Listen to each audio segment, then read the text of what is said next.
Okay, so let's get into this. Because today we are starting with a question that is, quite frankly, going to stop you in your tracks. Yeah. It is visceral, it is disturbing, and it is the central hook of the source material we are diving into today. It's a big one. The question is this.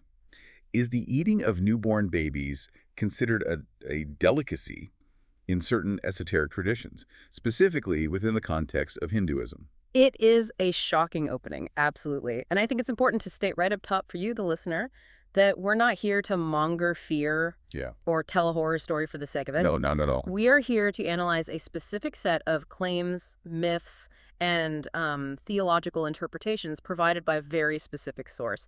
We're looking at how ancient rumors collide with modern sensibilities. Exactly. We are diving into a world of high-stakes spirituality, ancient legends, and some truly jarring imagery. And our guide for this journey, the source of all these claims, is a figure who calls himself Osman. Also known as the blind Muslim yogi. Right. Which that title alone is a lot to unpack. It is, and his profile is fascinating in itself, which lends a specific weight to how we interpret what he's saying. What's so interesting here is that Osman isn't just a commentator. He positions himself as a practitioner with serious tenure. Oh, absolutely. He describes himself as a bioenergy healer at a master level. A master level, not just a healer, a master. Yeah, and he lists some serious credentials. Yeah. He claims to have telepathic healing capabilities that involve the principles of quantum entanglement. For those of you who might be a little rusty on your physics, quantum entanglement is that phenomenon where particles remain connected. The spooky action at a distance, as Einstein called it. That's the one. Actions performed on one particle affect the other, even when they're separated by great distances. He's saying he can do that with human energy, with healing. Which is a bold claim, but one that actually tracks with some of the frontier conversations happening right now. You have figures like Professor Andrew Huberman discussing the neuroscience of connection, or even some of the conversations on the Joe Rogan Experience, right? Yeah. About the unexplained limits of human consciousness. Exactly. Osman is taking that theoretical framework and claiming it as a practical tool. He's not just dealing with, a common cold. He says he specializes in critical care, recovery, and terminal illnesses. That's a very specific and very serious area of focus. It suggests a bridge between the mystical and the scientific, or at least using the language of science to explain the mystical. Well, and he's very specific about that. We had some early notes that used a different word, but he is very clear that he has studied from the Far East, the Middle East, and the West, including scientific communities. Oh, okay. He wants to simplify these complex ancient protocols into a scientific result-based methodology. So it's not about blind faith for him. No, not at all. He's results-oriented, and the timeline he presents to back up those results is, well, it's staggering.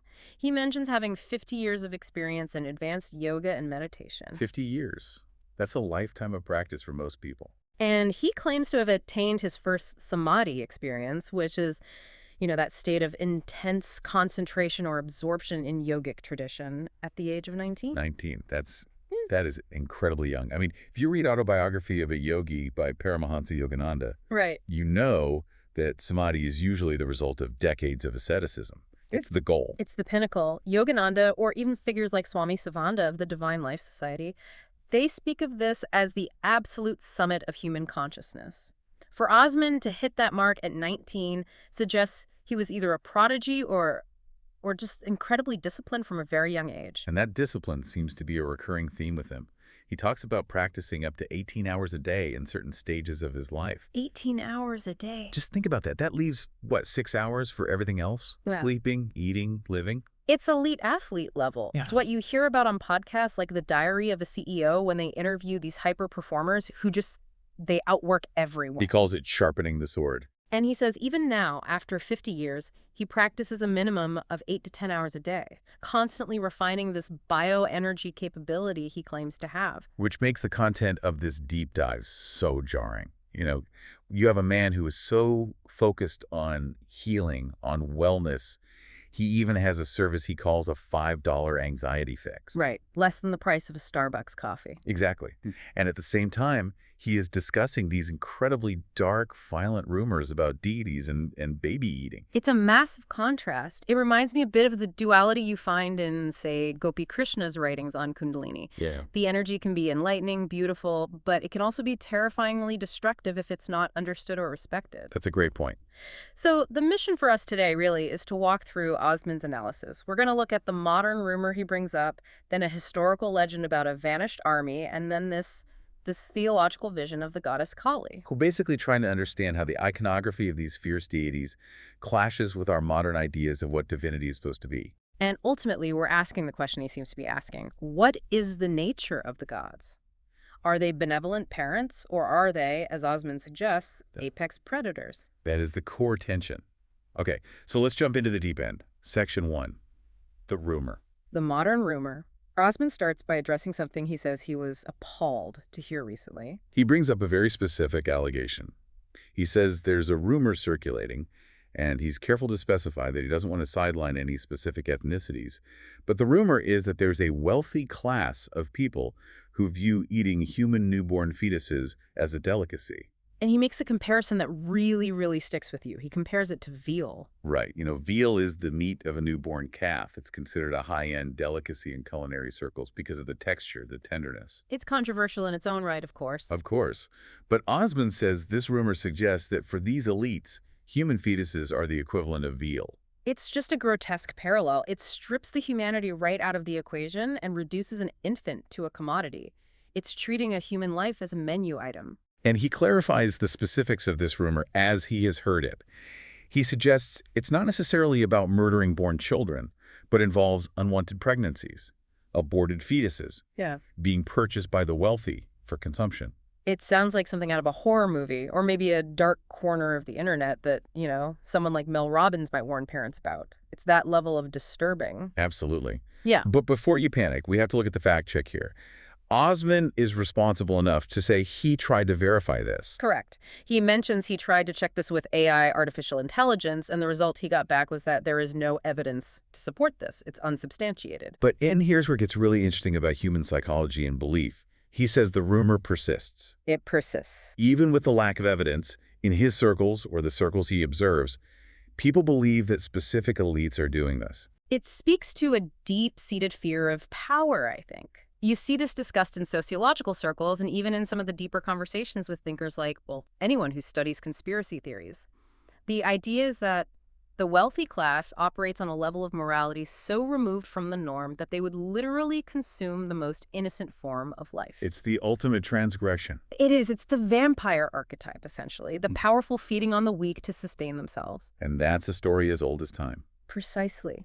But Osman doesn't just leave it there as a modern urban legend or a conspiracy theory. He connects it to something much, much older. This is where he pivots. He pivots from this modern veal rumor to a recorded theological vision. And he brings up Ramakrishna Paramahansa. Right. For those of you who don't know, Ramakrishna was a famous 19th century Indian mystic. He's a giant in the field. Yeah. If you listen to a podcast like Buddha at the Gas Pump with Rick Archer, Ramakrishna's name comes up constantly as the benchmark for devotional ecstasy and direct divine experience. He's a towering figure in Bengali mysticism, and he's generally associated with an intense, all-consuming devotion to the goddess Kali. And Osman retells a very specific account regarding Ramakrishna's vision of the goddess. And the visuals here are, they're cinematic, to say the least. It's not just a feeling, it's a scene that unfolds. It really is. He describes Ramakrishna standing by the river Ganges, presumably in a state of deep meditation or open-eyed trance, and he sees a beautiful woman walking out of the river. He identifies her as the goddess? As the goddess, yes. But not in her terrifying form, at least not initially. She appears beautiful, radiant. And she's pregnant. Yes. In the vision, she walks out of the river, and right there on the bank, she gives birth to a beautiful child. Osman emphasizes that at first, she shows immense love and kindness to this infant. It's the perfect archetype of the mother goddess, the nurturer, the source of all life. It's the image we want to believe in the universe as a caring, loving mother. It's the image you might get from, say, a more westernized spiritual teacher. But then comes the turn. And the turn is immediate and violent.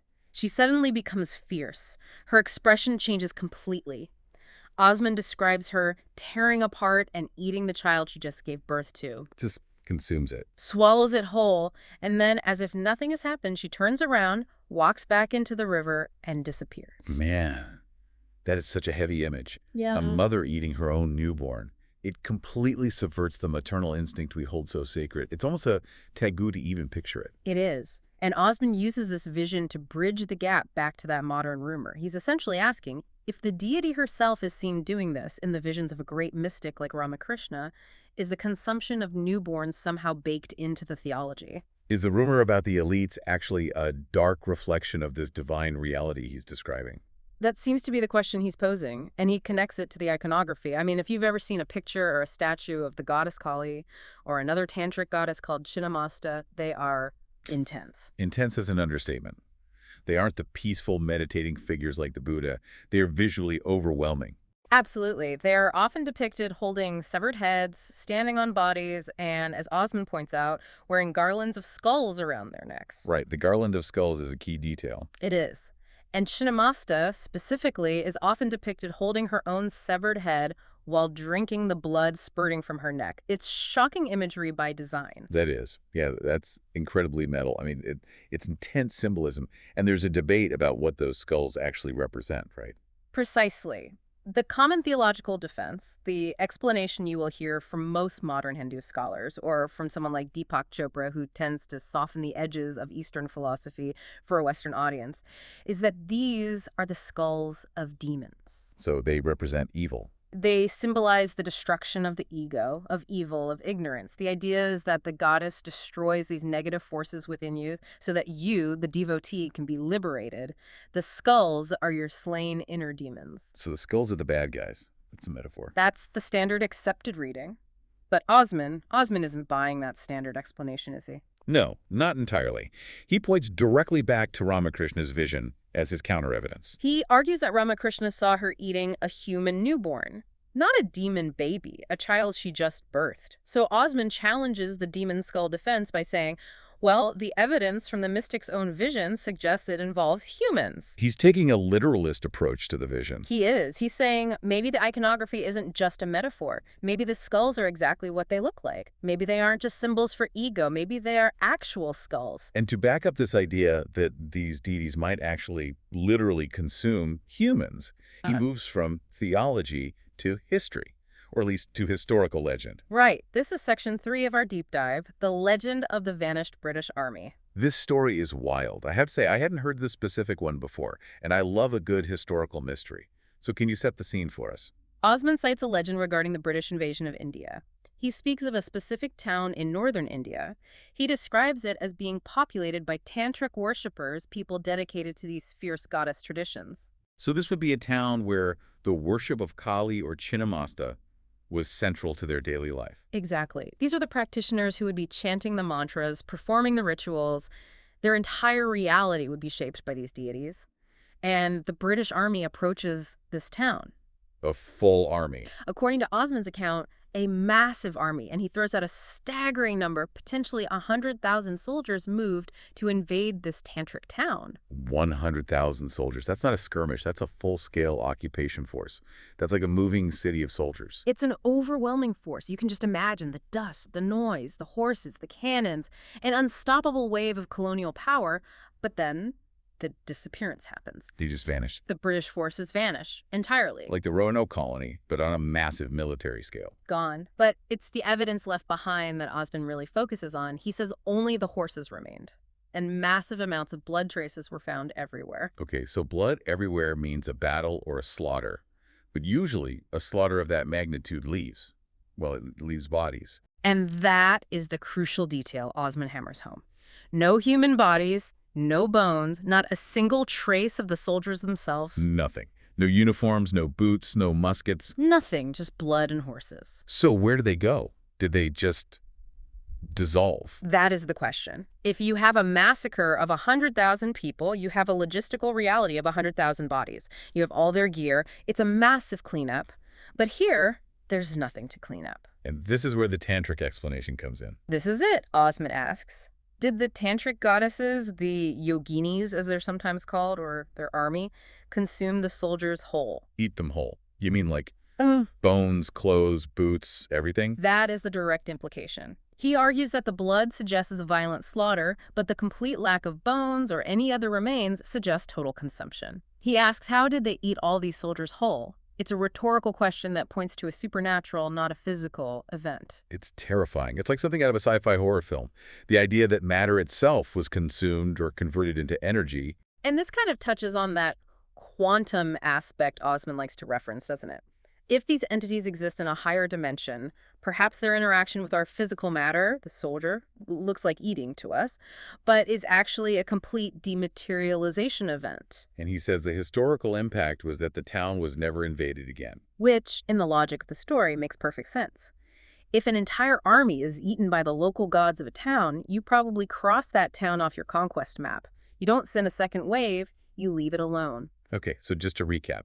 We have the modern rumor of the wealthy eating fetuses, we have the mystic's vision of the goddess eating her child, and now we have the legend of a divine army devouring 100,000 soldiers. It's a powerful and consistent theme. So what is Osman's grand unified theory on all this? What does he think these divas or deities actually are? This is where we get into the cosmology of the source. Section 4. The nature of the deities. And Osman is very, very clear on this point. The devas are not human. They don't think like us. He calls them entities, right? Not gods in the traditional sense. Yes. He describes them as entities from a superior dimension or a high frequency. And this is absolutely key to understanding his perspective. He says that to them, from their vantage point, Earth is a mere speck. So we're like ants on an anthill to them. Exactly. He says humans are viewed simply as another animal species. There is no special divine spark or chosen people status that protects us from them, in his view. We are just biology. We are biomass. He uses that tiger analogy. I thought that was a really effective way to frame it. It's a very grounding and, frankly, a very chilling analogy. He says, imagine a tiger in the Indian jungle. The tiger is powerful. It is majestic. We can admire it from a distance. We can write poems about its strength. We can put it on a national flag. We can revere it. We can revere it. But, and here's the reality check, if that tiger is hungry and you are there, walking in its jungle, it will eat you. It's not personal. The tiger doesn't hate you. No, it's not that the tiger is evil. It's that the tiger is a predator and you are protein. Osman argues it is natural for a superior predator, or being, to consume lower life forms.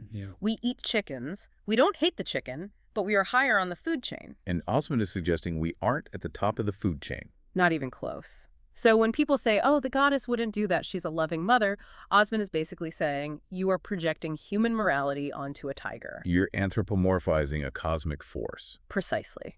And he explicitly counters the modern New Age or Neo-Tantra perspective. He actually mentions a specific teacher by name, Mananda Sarita, who is based in Rishikesh. Okay, and what's her take on these deities? Her view, which represents a lot of modern practitioners and probably aligns more with what you'd hear from a Tony Robbins or a Deepak Chopra in terms of the universe as a benevolent force, is that you should not fear the deities. The love and light perspective. That's it. Her view is that they are loving, they're benevolent, and that the fierce appearance is misunderstood symbolism.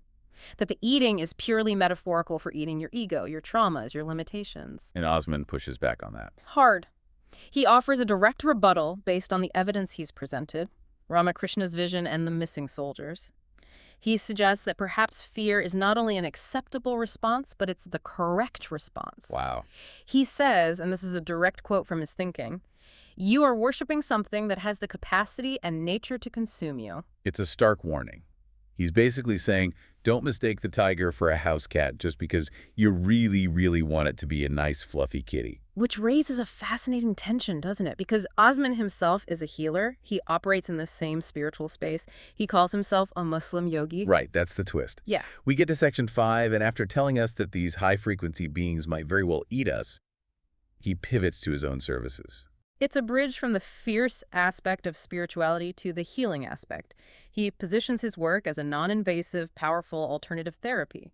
He cites ancient traditions like Qigong and energy healing, but frames them through that scientific methodology lens we mentioned earlier. And he has a very specific and very modern sales pitch, for lack of a better term. He does. He mentions his $5 anxiety fix. Which is less than a Starbucks coffee.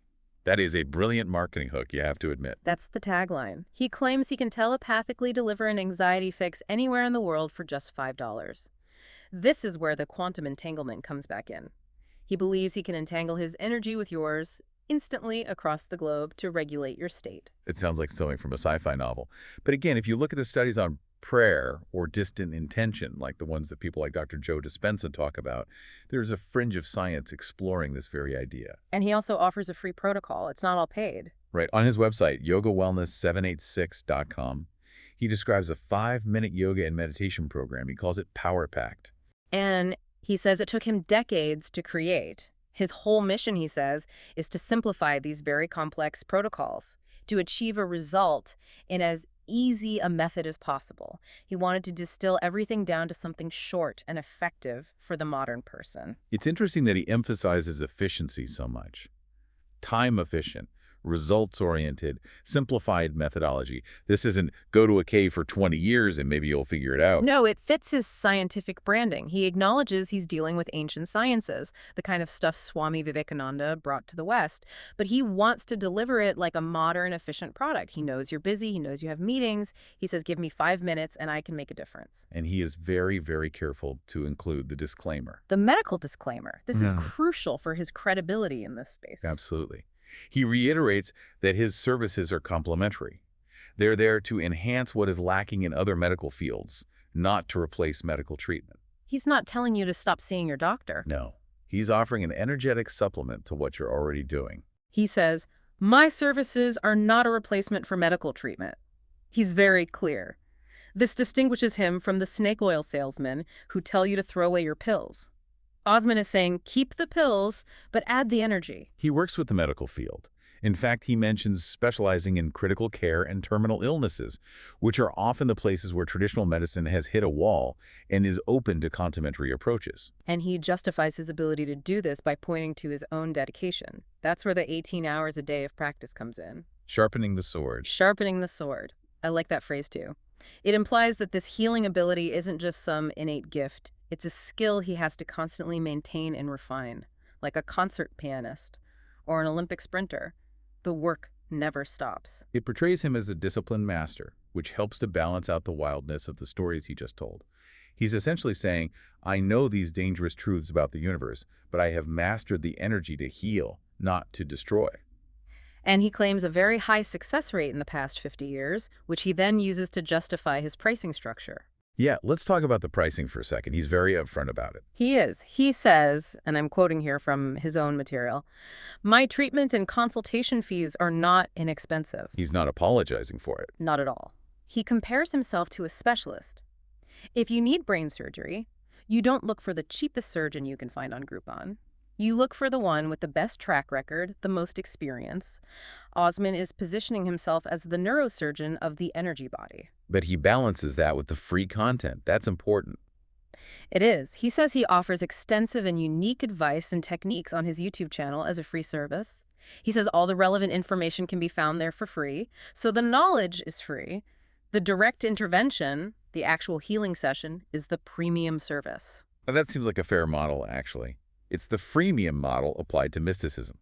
You can learn the yoga and meditation yourself for free by watching his videos, but if you want the master to come in and fix your energy telepathically, you have to pay the master's rate. Exactly. And he directs people to his Patreon for paid live daily videos or one-on-one consultations.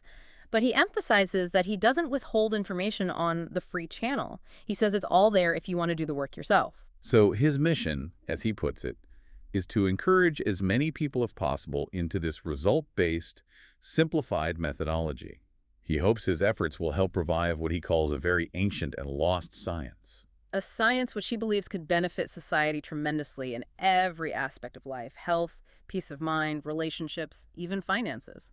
You know, before we truly wrap up, I want to circle back to something. We touched on the Ramakrishna vision, but I feel like we breezed past the implications of that turn. Which part specifically? The shift from loving to fierce? Exactly that moment. Ramakrishna sees the goddess as loving first. She gives birth, there's that pure maternal instinct.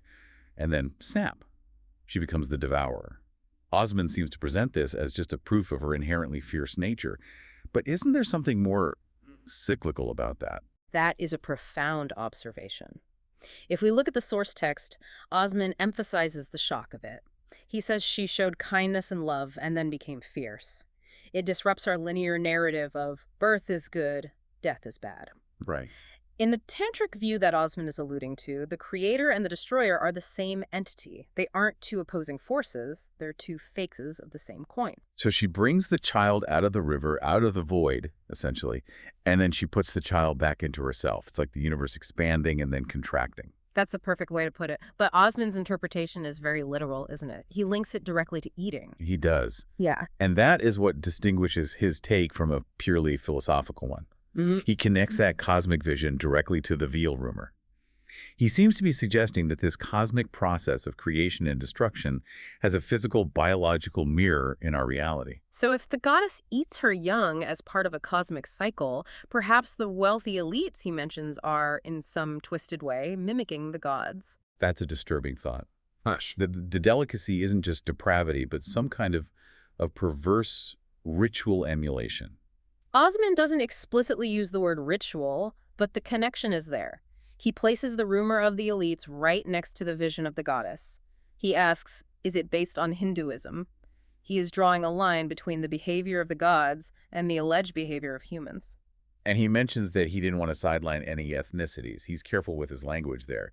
But he's clearly tapping into some very specific, persistent underground rumors. It's the nature of folklore. Rumors like this about the powerful consuming the innocent have existed for centuries. Blood libel, witch trials. It's an old, dark story. What's unique here is Osman filtering it through his specific lens as a blind Muslim yogi who also practices Tantra. That's a great point. He's an outsider and an insider at the same time. He is. He's a Muslim, which brings one theological framework, but he's a yogi with 50 years of experience, which brings another. And he's blind.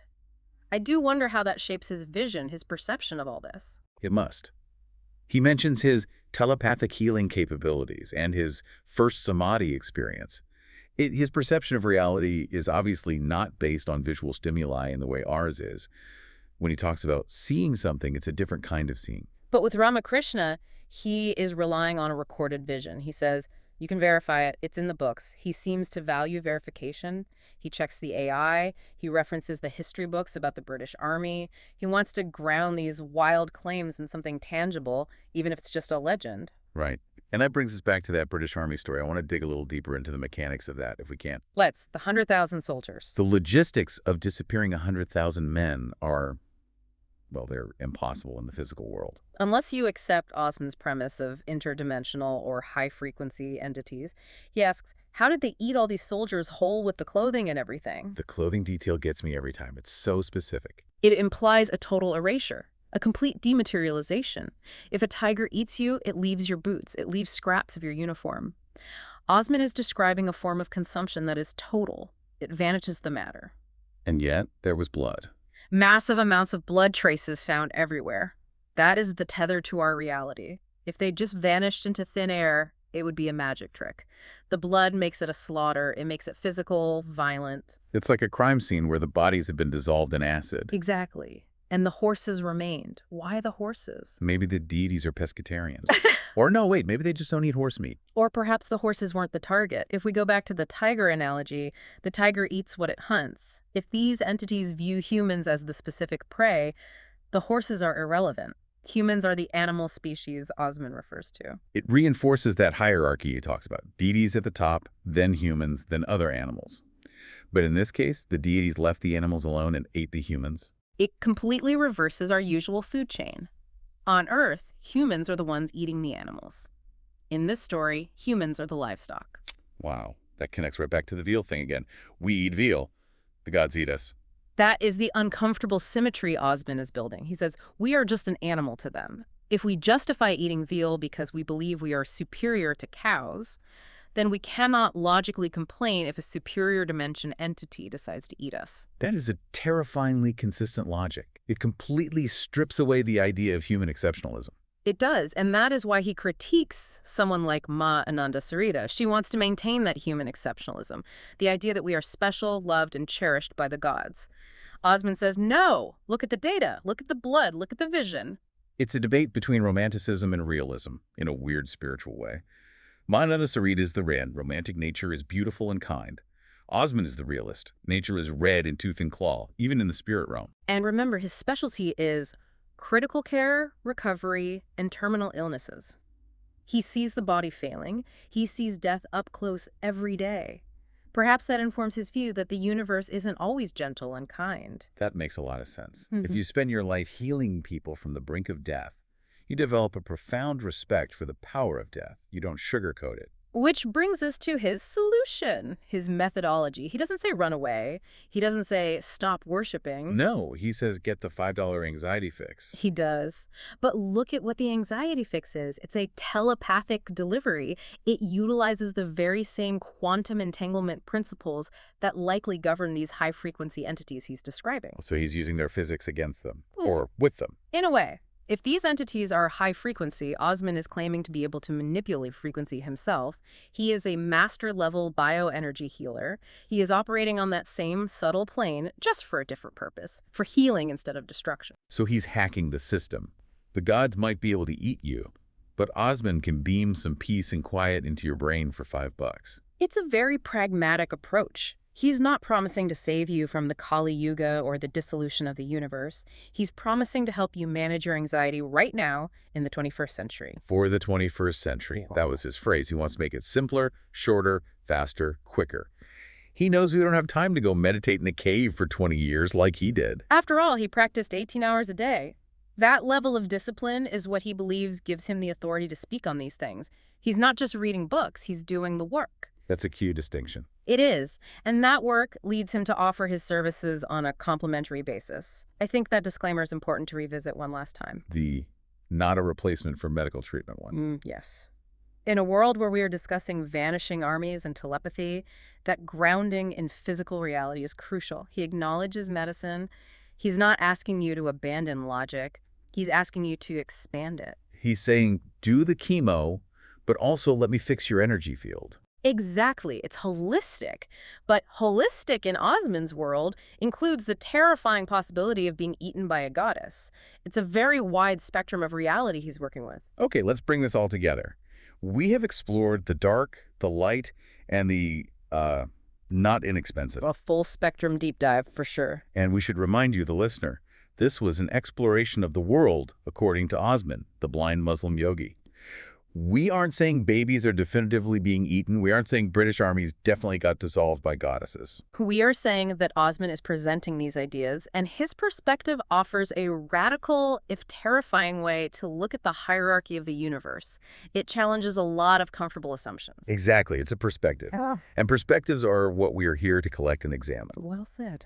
So as we close out, maybe mull over that tiger analogy he used, look at the stars tonight and wonder, in the grand scheme of things, are we the observers or are we the snack? A haunting final thought. A haunting thought indeed.